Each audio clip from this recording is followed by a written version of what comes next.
এরে আমরা মান কচু বলি।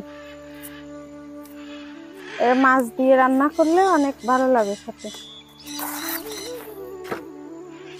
এখানে পাতার ভিতরেও অনেক কচু থাকে।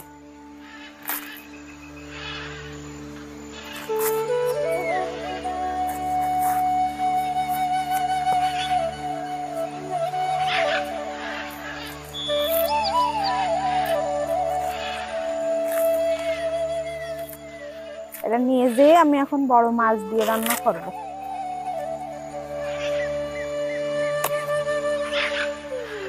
এর এর এই জায়গা থেকে লাগাবেন,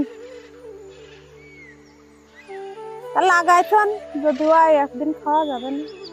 নিয়ে কেটে নেন এই জায়গার থেকে কেটে, এর এই যে চোখ আছে এই চোখের এইখান থেকে কেটে লাগাই দিলে কচু আবার হবে।